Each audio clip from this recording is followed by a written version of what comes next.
104.7 The Cave, KKLH, Marshfield, Springfield. Broadcasting from the Lorenz Plumbing, Heating, and Air Studios. Your home for the Kansas City Chiefs. Touchdown, Kansas City! It's Ned Talk, your live and local Chiefs pregame show. Hosted by Ned Reynolds, Joe Western, and the B-Team. Proud members of the Chiefs Radio Network on 104.7 The Cave. All right, Ned, you know more about this stuff than I do. Is this our last show of the summer or our first show of the fall? Well, get this now, the autumnal equinox, whatever that means, occurred at 7:33, I think, this morning. All right, therefore, first day of the fall. First show of the fall. And the weather's going to start feeling like it this week. But this is not a weather show, right? It is it's not a weather keep it show. Off the air. All right. It's Ned Talk on 104.7 The Cave. It's your local live sports talk show. We're on 1 hour before the Chiefs pregame show, which comes your way at 6 o'clock tonight, Sunday Night Football, Chiefs and the Falcons. I'm Joe Weston. That's Ned Reynolds. Jake Gallette's with us, and Alex Scott. And how is everybody doing today? Well, anytime you can sit around on a late Sunday afternoon with you guys, the team is here. It doesn't get any better than this. Yeah, absolutely. Absolutely. So Not as far as I'm concerned, anyway. Let's talk a little bit before we get to anything else. Let's do our autopsy on last week's game, the Chiefs and the Bengals. Let's start out with the good news, and that is the Chiefs are 2-0. They won another nail-biter. They won on a not a controversial call at all. I mean, obviously it was pass interference. But what'd you think overall about the game? My question to my official friend in town was that do you make a call like that with, was it 27 seconds ago or something like that in the game? Do you make a call when it's going to be critical of that nature? He says, doggone right you do. If it's an interference, and he said that's blatant interference right there. I didn't see it.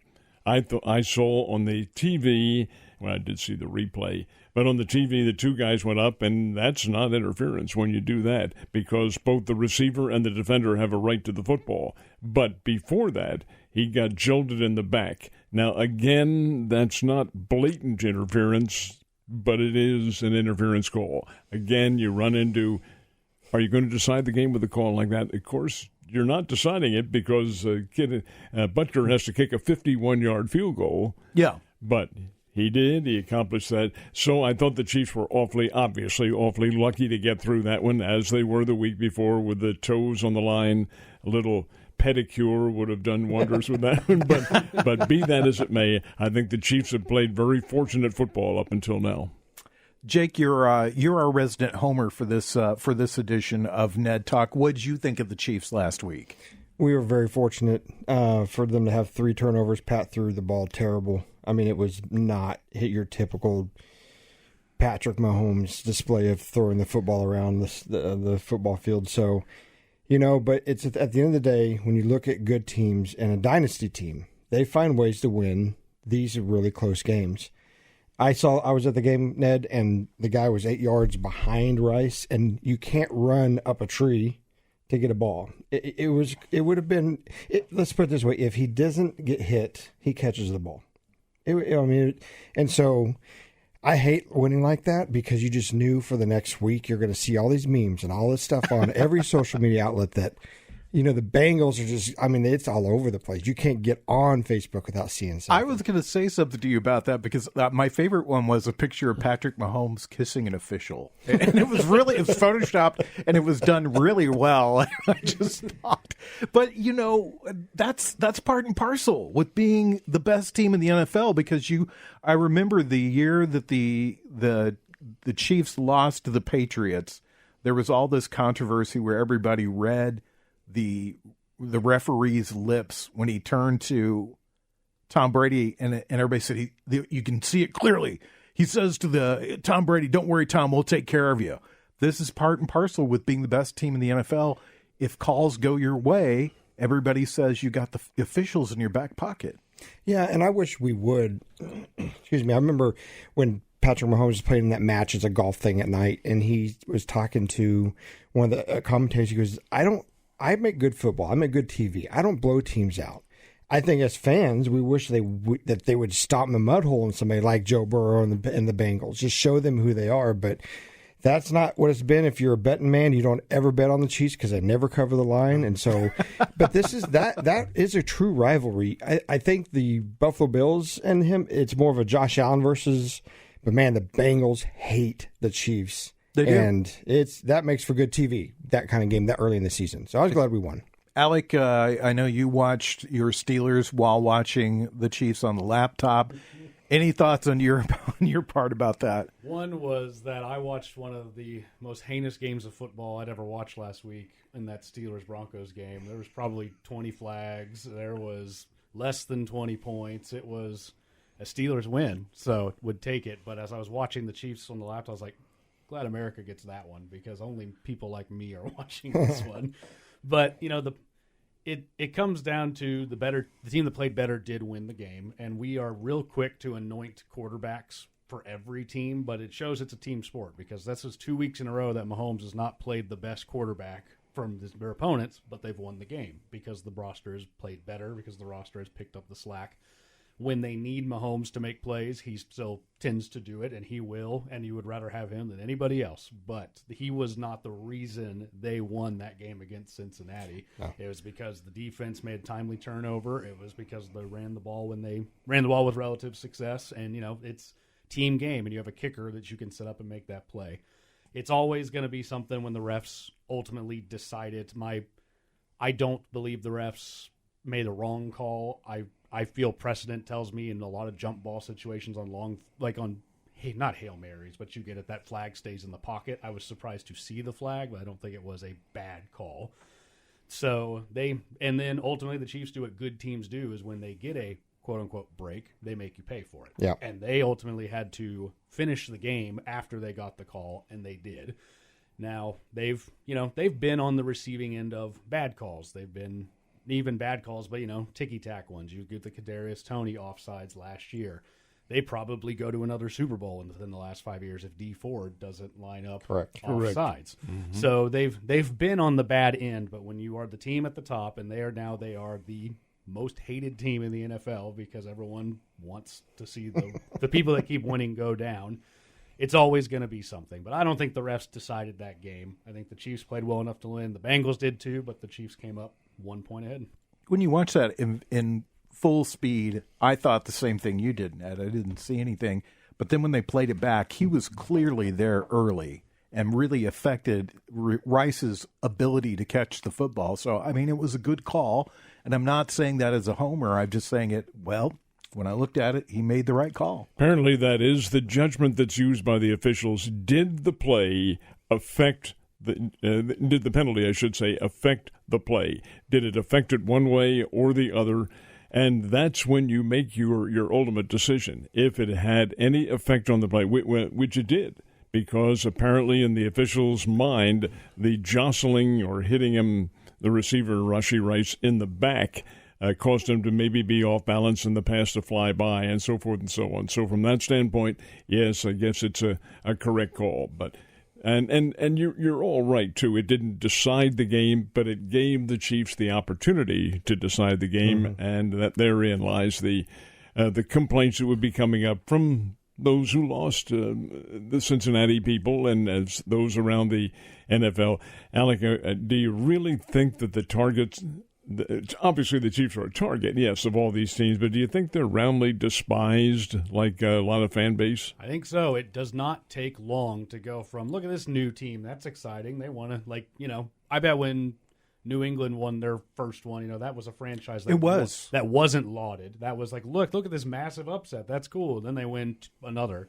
And then they win another, and then you get sick and tired of it. Yeah. It happened in the NBA with Golden State. It's like, look at this, Steph Curry and the Splash Bros. This is exciting. And then they just keep winning. And then Kevin Durant came to town, and everyone's like, I'm sick of watching the same guy showboat and front run over and over again. When San Antonio was dominant, it was so boring watching the pick and roll every championship. Why? Can somebody please stop this and stop that team? And Tim Duncan loved it that way. Yeah, he's like, yes, it is boring. Give me another ring, please. Yeah, exactly. Well, it's like I said, it's part and parcel with being the best team in the NFL. You have a fan base that grows because there's bandwagon fans, people that love Patrick Mahomes, love Travis Kelce. I mean, they have a whole pantheon of Swifties now that are fans of the Kansas City Chiefs.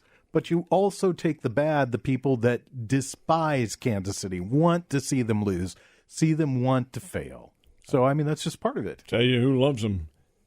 Those folks up there, the TV, they folks, absolutely love them. What is it now? We were talking about this last week, guys, and I've forgotten. How many Sunday games do they have? Is it 4? No.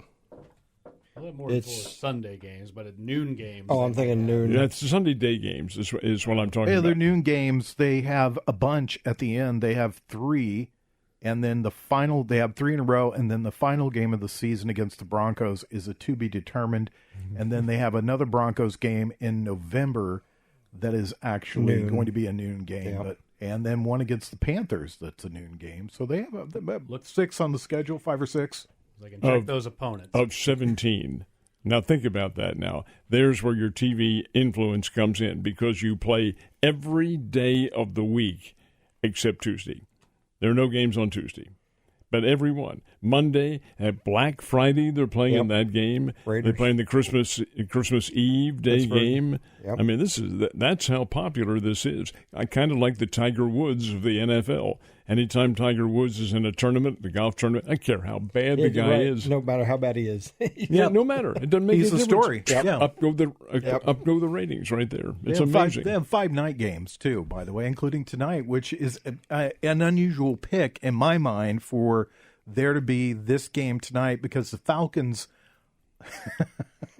they have not been good for a while. Let's just be honest about it. I'm sorry if you're an Atlanta Falcons fan out there, but they have just not been good for a while, so it's unusual to see this matchup on a Sunday night. You would think it would be something like next week, the Chargers and the Chiefs on a Sunday night rather than on a Sunday afternoon. One of the biggest offseason stories was Kirk Cousins going to Atlanta. Indeed it was. This is as much the Chiefs are going to be liable for a night game basically any week that the schedule makers would want to put them. But they know Atlanta's a draw right now because Atlanta, it's like week 3. Let's let Kirk get warmed up in the new system.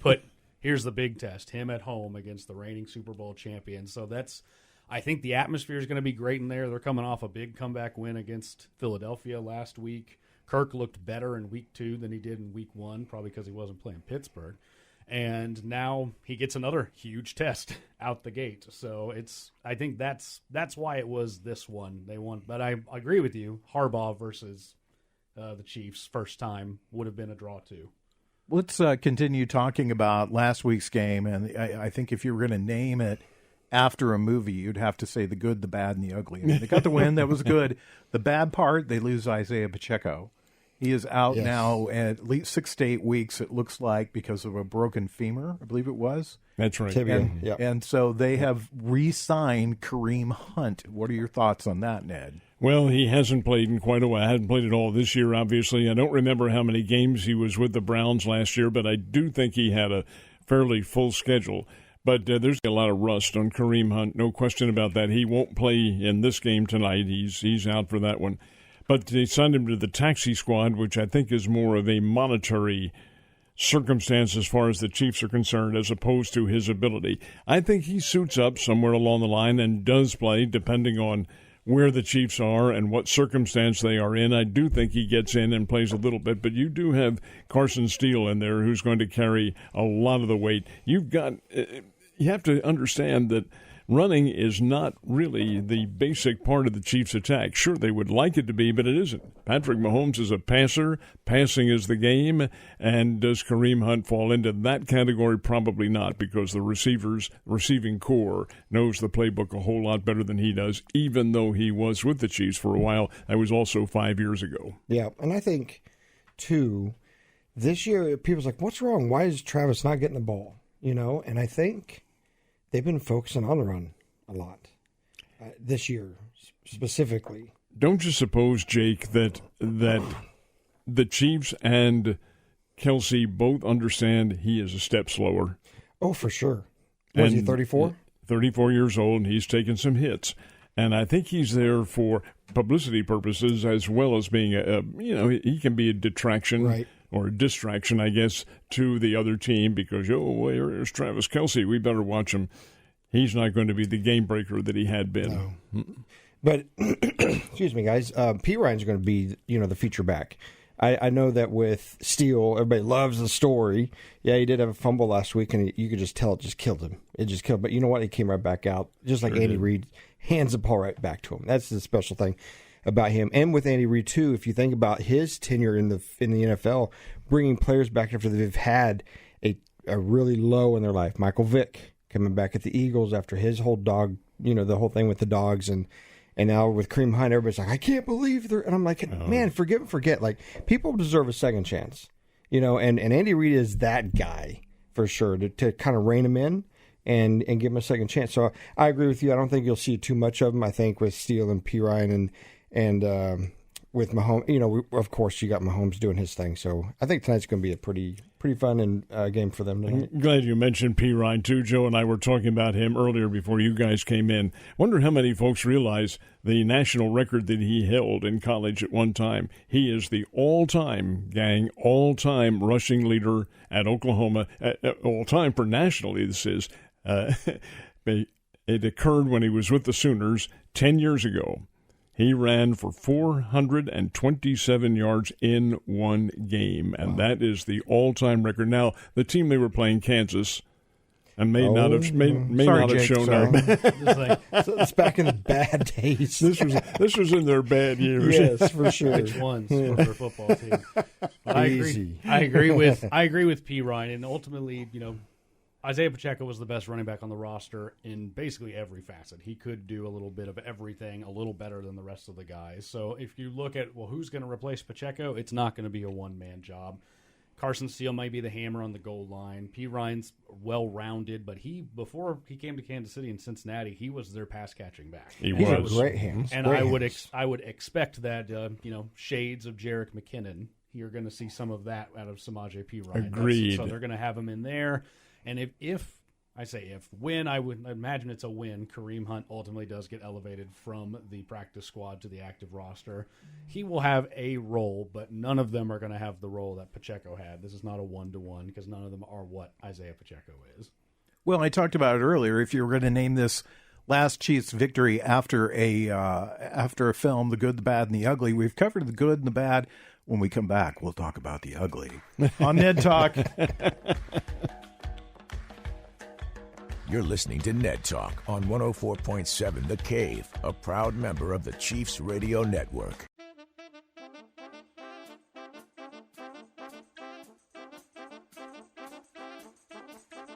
Back to Ned Talk on 104.7 The Cave, a proud member of the Chiefs Radio Network. We've got about three conflicted individuals in here while we watch the Ravens and the Cowboys play, who we want to lose more.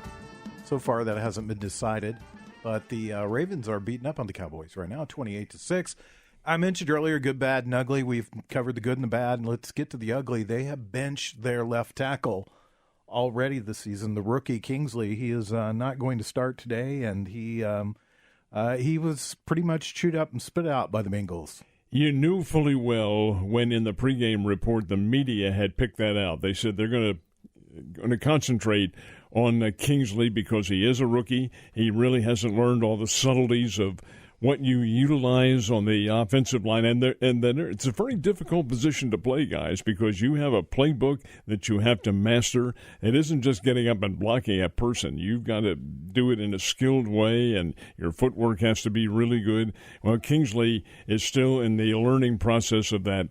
And while he was a very good player in college at K-State, he is still learning the position. And learning your position on the offensive line means one thing as a high priority over all others. Protect that QB. Yep. Don't let anybody touch him. And he's had trouble doing that. So you better get a veteran in there. May not be as good in time, but probably better now at learning the intricacies of what you have to have. The most valuable member of the offensive line for a right-handed quarterback is the left tackle. Correct. Because he protects the blind spot For sure. of that quarterback. And last week, I think the first few years we did this show, I used to describe the Chiefs' offensive line as porous, and it looked pretty much the same on Sunday. It was not good, Jake. Yeah, both the Ravens and the Bengals both have really good defensive lines. And so I applaud our O-line for doing the job that they had been doing, but you can tell it needs some help. And obviously making that kind of call this early in the season, and you hope the guy can bounce back from that. You hope that he doesn't have this ego the size of the world that when someone comes in and goes, hey, you got to sit, this is bad, and this is a multi-billion-dollar player of ours, this guy's the franchise and the face of the NFL, you've got to protect our guys. So, yeah, he'll learn, and we got a long ways to go, guys. We got a couple games of bye week, and then we have 13 straight. So they'll get their act together. We'll be fine. I think that's one of those things is part of being, and I applaud the guys in the back office and Andy Reid sitting him down and going, this isn't working out, but I promise you, if you just listen, it will. You just got to learn. Alec, deal or no deal, making a change in your offensive line already? If that red light's flashing whenever you see, like, boy, they're getting to Mahomes pretty quick from the same spot over and over again. So that's ultimately, his peace of mind is worth its weight in gold. And, just because this guy was he the second-round draft pick for them, look across the league right now how many second-round draft picks are starting right now. And, it's nowhere near all of them. Some of these guys just aren't quite ready to step into immediate action unless circumstance deems otherwise. Yeah. And if they've got an option on that offensive line that the Chiefs can go to, that might plug the gap a little bit. We know they're strong in the middle. It's, they've got the center and guard positions worked out. That's going to be fine. They just need those tackles to carry their weight, and they can't be helping both tackles simultaneously. So you got to do something to help shore up a side. So he'll, like you've said, this is a long process. You're going to have a long career, you would hope. It's just because it's not step in and immediately shine. Most people don't. So, Case in point. You guys remember Orlando Brown? Oh, yeah. Came in there, got in from the Baltimore Ravens, Oklahoma product, going to be a great, and what's he weigh, 320 pounds with great lateral movement. Hey, he couldn't get it done, guys. Nope. Could not. And he was a pro. He was a tried and proven pro. And yet he faltered. He gave up sacks and things like that. His lateral movement was not what it was rumored to be, or not reputed to be, is a better phrase to put it. And as a result, you see this happening. And here you're asking a rookie to go in there. No, that's a little bit over his head at the moment. Yeah, it's important, though, that these two tackle spots get worked out, because we all know what happened on the right tackle spot with Juwan Taylor last year. I mean, most penalized player in the NFL. He seems to have cleaned it up somewhat. I mean, he has already had a penalty this season, but he does look better, and I do think that he can be the guy that does the job. It's just he was I think if you actually watch it, most tackles move. They just try to time it out right. They kind of fall backwards, and he just was a little too quick on it. So that's part of the ugly part of it, too. Now, I'll get you guys' opinion about this, too. All preseason, we have been talking about this vaunted Chiefs wide receiving core. Mm-hmm. And right now, it is Rashee Rice. That seems to be the first, the second, the third, and the fourth option. And I will grant you this, because of the problems that they're having in the offensive line, Patrick Mahomes is not getting the time he needs to make the throws. I mean, Ned, what do you think? Well, I don't think there's any question about it. He does not. He's hurried a lot of his throws. You have on your wide receiving core Xavier Worthy, who has incredible straightaway speed. Does he have the same kind of lateral speed that a Tyreek Hill had? Probably not, because he hasn't been called on to do that. But the straightaway speed he does have, he's going to beat a lot of receivers. But does it make any difference if the ball isn't there, or if the ball is not thrown to that particular point? That's how it's done, guys. And to the novices in the audience, they don't throw to the individual as such. You throw to a target, and that receiver is supposed to be there. But the fact is that if you don't have time to throw to that target, you're going to run into circumstances, and that's, I think, where Mahomes has had his problems this year. But I agree with you, Jake. I think eventually that all gets figured out. Keep in mind, we're only playing 3 exhibition games now, and 17, probably to go to 18 somewhere along the line in regular season contests. So it's all going to differ. It's been Rashee Rice. There's been a few Travis Kelce spots where he's come up. Noah Gray seems like he is stepping up and being more of a target for the Kansas City Chiefs. I'm not sure that I'm ready to write Travis Kelce off into the sunset. But, no. Jake, what do you think? What are you seeing? You can't doubt the fact that Rashee Rice has stepped his game up and Mahomes trusts him. Yes, like you said, Worthy is your speed. Throw it up there, let him get to it. I think tonight you're going to see Travis Kelce have a game. I think it's due. I think that everybody knows it. If the Atlanta Falcons don't know it, they need to know it because he has had very little targets, and you can tell there's just something. I'm not saying there's anything wrong with him, but it's going to come around. Tonight's going to be one of those nights for him. I hope, and he gets everybody, get that monkey off your back, right? Finally get that game where you have 7 or 10 catches, maybe 100 yards and a touchdown, and I think that's tonight's game. And you're right. You got Noah Gray, you got Watson playing good. We got some other kids in there that are making catches, So you got Mahomes, and once he gets outside that pocket, it's nobody's guess where that ball's going to go because then everybody's got to make up a play, get open, and our guys seem to do that. Let me ask you guys this before we get Alex's opinion on this, on the ugly part of it. One of the things that we've talked about over the years with Patrick Mahomes is trust.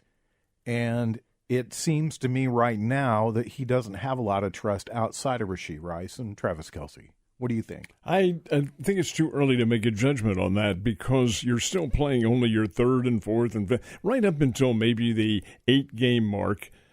It's still a work in progress. So I think it's unfair to say trust is involved in this because, after all, they are together and they work out and they practice and so forth. But it's a big difference between practicing and playing when the big light comes on and everybody knows you're supposed to be out there and catch the ball. But I think the more they're together, the more they practice, and training camp, you can throw that out the window. This is game week practicing.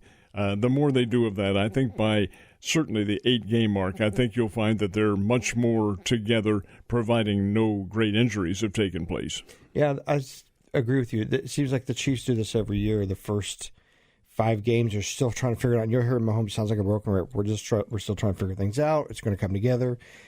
Trust the process.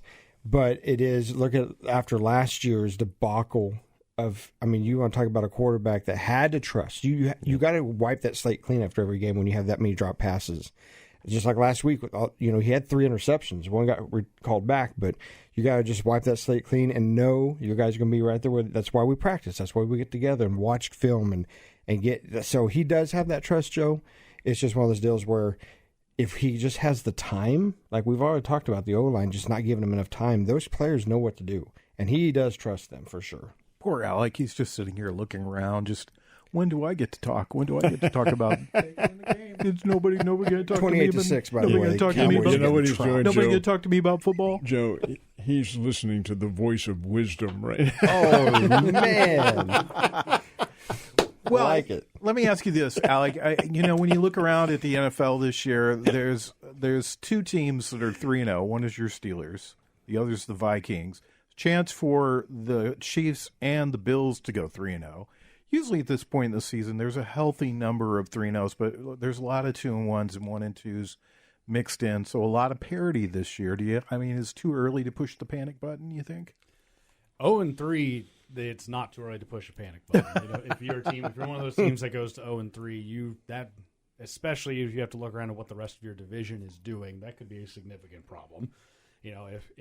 If Cincinnati were to get upset tomorrow night and go to 0-3 with a 3-0 Pittsburgh at the top, that's it's a long way to go, but that's a hole. That's a hole you have to dig out of. So a lot of these, 1-2, 2-1, no, I don't think too early to hit the panic button. You listed off all those 3-0 teams, and one of these things is not like the other, and it's my Pittsburgh Steelers because they're the one that can't score touchdowns. They've scored 3 touchdowns in their 3 wins.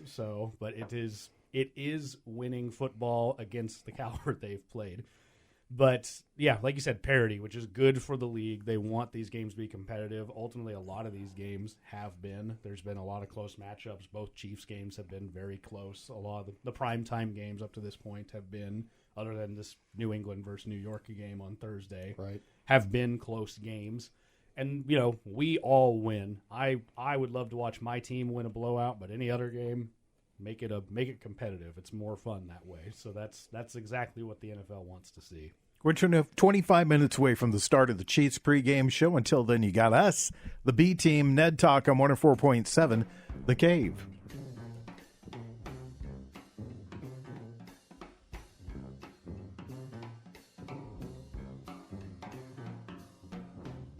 You're listening to Ned Talk on 104.7 The Cave, a proud member of the Chiefs Radio Network.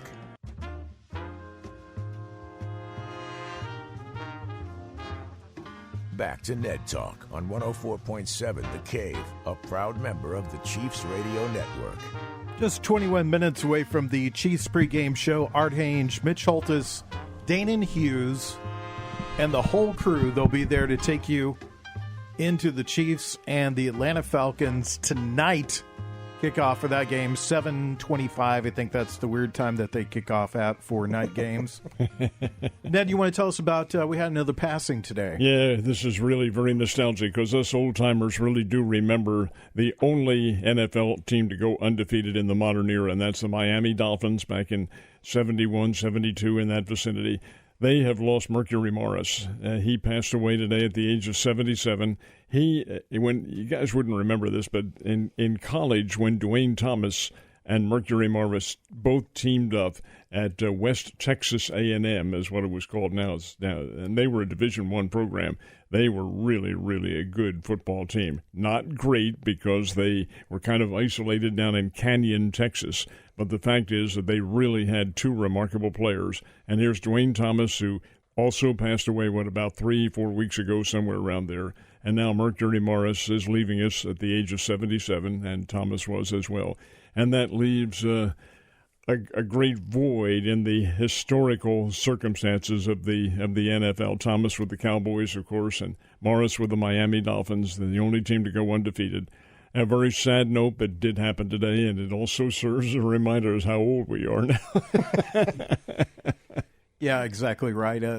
Let's talk a little bit about college and NFL football. Well, actually, we really haven't done any sort of preview for tonight's game. It's the first road game for the Kansas City Chiefs. They traveled to Atlanta to take on a team that I'm hard-pressed to name anybody on other than Kirk Cousins, and I'm not a Kirk Cousins fan, so what can the Chiefs expect to see tonight from this Atlanta team? A better Atlanta team from what they have been in the past. I'm not sure when the last time the Chiefs played the Falcons was, but it hasn't been in recent years. But this is a good team. They're not great, but they are a good team. And anytime you have a veteran quarterback like Cousins, a Michigan State kid in there, he knows what to do. And the case in point is against Philadelphia last week.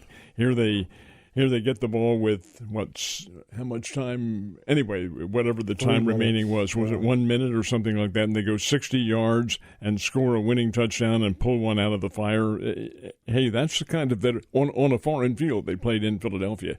And the crowd will be revved up. This is the Mercedes-Benz Superdome they're playing in, which I have not been there, but I'm told is absolutely magnificent place to play. They have a number of college championships there. They have the Super Bowl is scheduled there for another, I think, 2 or 3 years from now. Just a terrific place, and the crowd will be raucous. There is no question about that. And this is the first time the Chiefs will have played with the opposing crowd roaring against them. Mm-hmm. But they're pros. They know what to expect. And I fully expect that it'll be a good game. I think there's going to be quite a bit of scoring in this one tonight. Wait. I need you to clarify something for me. Was Philadelphia succeeded from the Union or something? I didn't. You said it was foreign.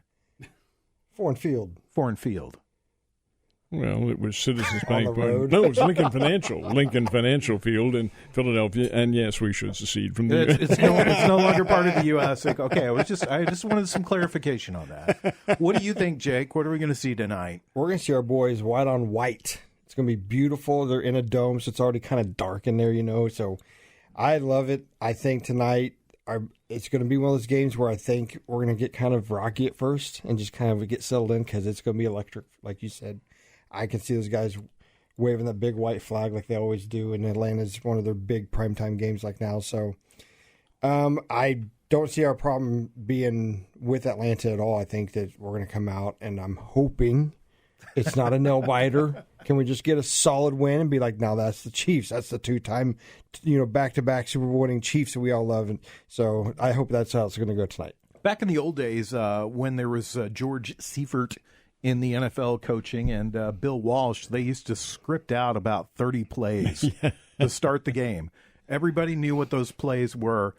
Alec, could you see that being you see this sometimes with the Kansas City Chiefs. You can tell that there's a script. And can you see tonight being a script game where they intentionally try to get the ball to as many receivers as they possibly can? A lot of teams like to script that first drive. You get all week to prepare for it. You study what they do on film. Here, what do they do best? How do we want to get ahead of that? And then the adjustments begin after that first drive. So they're going to come out. They try and put their best foot forward. Jake alluded to earlier, he thinks it's a big Travis Kelce night. I wouldn't be shocked if they really try and get it to him early. Yeah. The defense is going to have their task. Bijan Robinson for Atlanta, arguably already one of, if not the best, running back in the open field in football right now. And now that Arthur Smith is out of Atlanta, they are feeding him the ball, and he looks really good. So they're going to have to contain him. Drake London on the outside is a good receiver. This is an Atlanta team that invested in the defense in the offseason. They went and traded for Matthew Judon from New England. They got Justin Simmons after he's left Denver. They've tried to do a big facelift, Kirk Cousins being the biggest part of it. So this is not a team you can fall asleep on. They can play. But so Kansas City going on the road will need to be on a good game in order to pull this, because that's a good Atlanta team. I don't know if they're great, but they are good. Let's talk about this, and I'll start with you, Alec, because you mentioned that. You mentioned that Kirk Cousins was their big offseason signing. And then what do? In the draft, they sign a quarterback. So there was a little bit of ill will and bad feelings as the season was rolling this way. It's an odd decision, because when you go pay a quarterback of his age that money, what you're telling the fan base and your team is we're a quarterback away. This is the guy that's going to get us there. And then you immediately go and you invest in the future with your draft, with a top 10 draft pick. And if I'm on a team that's saying we got the quarterback, now we're ready to go, and then the draft pick is a future-looking pick, I have to be thinking well, I thought we were gearing up. I thought this was our time. And now, but it tells me is, one, that staff just absolutely loved Michael Penix so much that they just didn't feel they could pass on him. Or two, Kirk Cousins' injury, when they signed him, they thought, he's going to heal up okay. And then come April, they had a little this maybe isn't going as well as our doctors thought it would, as he thought it would. We need to insure ourselves. And so they signed Penix, who hasn't seen the field yet. And Kirk has not played great, but he hasn't played awful. So we are going to, we're going to see there. When you say Mahomes talks about, trusting the process and getting ourselves figured out, that's exactly where Atlanta is too, because this is only Kirk's third game there. They're all still finding each other. What do you think, Ned? I fully agree with what Alec had to say. It's still a learning process for the Atlanta Falcons, but you have to look at the mysterious momentum that goes into things, and Atlanta has to build on what they did last week against Philadelphia. That come from behind victory at the gun to win it by 1 point, that is absolutely huge. And I remember the off-the-field camera shot of Arthur Blank, the Falcons owner down there on the field, just huge smile on his face and slapping everybody. That meant a lot, and the team understands all that sort of thing. Well, they'll be ready for the Chiefs. I'm going to emphasize the fact that I think there'll be quite a bit of scoring in this one tonight. Both teams can score. The Chiefs, they meet the objective of what it's going to be. They see ahead of time that, hey, we're up against a high-powered offense, which Atlanta does have in a lot of respects. So we can match that, or we can play a slow-down game and take the momentum away from them. But Atlanta has to build on what they did last week, and we'll find out what kind of veteran experience they have to do that. Jake, your thoughts? I think you look at Kirk Cousins, and he's no spring chicken. And he does come off this Achilles tear. That's a big deal for someone that old. Yeah. Yeah, sure, Aaron Rodgers looked like a he looked like a 22-year-old out there. So good on He was great on Thursday night. I was like, this is fun to watch, But then I also think it's a little bit of here. Kirk Cousins was featured in that show, The Quarterback, and everybody, including my wife, just fell in love with the guy. So then, and I don't think they got him because of that, but you did get some fans. You got some people that's going to start looking at Atlanta, and he does have a proven record of being a winner. Not, you can sit there and say, well, Dak Prescott's a winner for sure. He looks good during the regular season, but there's no the big one that everybody's looking for, which is even like 2 or 3 wins in the playoffs. So I think that if they really like Penix, and if he can have patience. That's what these kids don't have a lot these days. Coming right out of college, they were the bee's knees in college, and now you got to sit there and watch Kirk Cousins do his thing. Man, I just wish that kid would just take his time, learn from Kirk Cousins, and his time's going to come. Because I don't think that Kirk Cousins is going to last 2 or 3 years. I really don't, even though they signed him to 4 years. But, man, that guy got the contract of a lifetime for him, and I'm happy for him. Well, he's had injury problems throughout his career, and what you said was exactly hitting the nail on the head. Kirk Cousins' career to me has been, he's all right. He's okay as your quarterback. He's going to win some games for you. He's going to look good in the regular season. When it comes to the playoffs, you're one and done. He's not the guy that's going to get you to the Super Bowl. Michael Penix might be that guy, and this may be a situation where you've got Alex Smith and you've got Patrick Mahomes sitting a whole season, so maybe this is exactly they've stolen a play from the Chiefs playbook. And as you know, contracts in the NFL, they mean virtually nothing. That's correct. They mean nothing. All right. When we come back, we'll get you up to the start of the pregame show, and we'll give you our picks for tonight's game. It is Ned Talk. You're listening to Ned Talk on 104.7 The Cave, a proud member of the Chiefs Radio Network.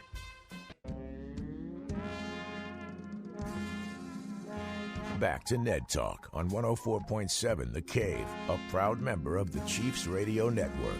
Yes, we are, and I guess I should tell everybody that we will be on the air next Sunday at 1 o'clock as the Chiefs will take on the Chargers, the new-look Chargers with Jim Harbaugh.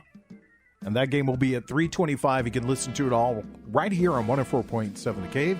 You're home for the Kansas City Chiefs in Southwest Missouri. Quickly, Ned, tell us about the Bears, the Missouri State Bears, I guess. They had a nice win, 31-24 over Tennessee Martin Skyhawks last night. Very good win, over 400 yards in offense, and that really does bode well for Missouri State. Next week, they are at home. They play an afternoon game against Youngstown State. Now, back in the old days, Youngstown State was a power. They are not. They have diminished greatly, and this is a chance for the Bears to make it 3 wins in a row if they go up. Now, that's, I know, putting pressure on them, but they're playing well. Jacob Clark, their quarterback, has thrown well, had a great percentage against Tennessee Martin. I'm looking for some big things from this team. I picked them in the early season to win 7. That's saying something in a really good league that the Missouri Valley is. But it also, I think, sets the table for them going in Conference USA next year as a Division 1A ball club. So it's a team that's getting better and a team that I'm looking forward to their game next week. And Missouri Tigers got a win yesterday, Alec. 4-0. 4-0 and 4-0 that they had to be. Those 4 games at home against 4 lesser opponents, and now they get a week off to rest and try and figure some stuff out before that SEC schedule really picks up. All right. It is time for us to do our picks and see what everybody has on their mind for tonight's game. Ned, you go first. Relatively high-scoring game tonight, I think, and I think the Chiefs win it. I'm going to go with a 38 to 31 game because I think Atlanta will score as well. The Chiefs' defensive backfield has not impressed me at all. They're getting beaten on a lot of schemes by some, the Bengals have a good ball club. But the fact remains that defensive backfield, for all the hype that they have received, I think is vulnerable. So I do think Atlanta scores with Kirk Cousins back there. So we'll give it to the Chiefs. The Chiefs have just an overall better team. So 38-31 Kansas City. Jake? 31-20. Really? Chiefs. Yeah, it's going to be a good game. I do think they're going to score. I don't think Atlanta's going to score that many, though. Do you know what the over-under is on the game tonight? 54. No, I must admit I don't. 54, so you're going under. And you're going... I'm going over. You're way going over, okay. All right, Alec, what do you think? I I think in the theme of like it's been, I think it's going to be a little more low scoring. I think teams will continue to play 2 high safety looks against Kansas City and make them work their way down the field, which they are capable of doing. But it shortens games and keeps that scoreboard lower. So I do think Kansas City is the better team. So I'm going with Kansas City, but I'm going to go 24-16. You know, I'm Costanza it this season. You guys know my philosophy on that is that I'm going opposite of what my gut says. But I can't tonight because I do think the Chiefs will win this game. I can't pick against them. Curse them. I hope not. Yeah, and for some reason, 42 pops into my mind that they'll score 42-16 is what I think. But you know, I think that if the Chiefs can if they can be content to be a team that works their way down the field and not try for the big play all the time, the big play will come later on. But I think if they can be content to be that team, they'll be a better team overall because you said it, Jake, the last couple of weeks in the fourth quarter, that defense has been gassed. And if you can keep those guys off the field and not have 3 and outs and do some long drives where you're putting up 7 instead of 3, where you're not relying on Butker, I think this team will get tremendously better than what they are. Quickly, Ned, player of the game tonight. I will give it to... I think it's going to be a receiver. So let's go with Xavier Worthy. Travis Kelce. Jake? I think he has a Travis Kelce? breakout game. Rushy. You're going Rasheed. I'm going to go defensive. How about that? Okay. For something a little bit different. I think this is going to be a big game for George Karlaftis. I think that everybody's going to focus on Chris Jones. George Karlaftis is going to have a sort of a national TV coming out party where George Karlaftis to me is the guy that almost got it. Really, he's doing his job. He's putting pressure, but it doesn't seem to always translate statistically for sacks to him. So I'd like to see a big game for him and for him tonight. And I think it'll be my pick for the evening. So thanks, guys, for being here again. We will be on the air next week. We are going to be on at 1:00 as the Chiefs take on an improved. Well, they're taking on the Chargers, so it should be a great game. Even though. What's his name's out? Maybe John. out next week. Herbert. Yeah, Bobby. Well, just call He him will what's not his be name. playing. It's Mark my easy. words. Yeah, he says he hopes to be back next week, but we'll see. So make sure you join us next week, 1:00 right here for Ned Talk. Thanks to Ned Reynolds, Jake Gillette, Alex Scott, Corbin Campbell, Brian Tyndall, Mike Holmes, and, of course, Nick Fury. We'll see you guys next week. 104.7 The Cave.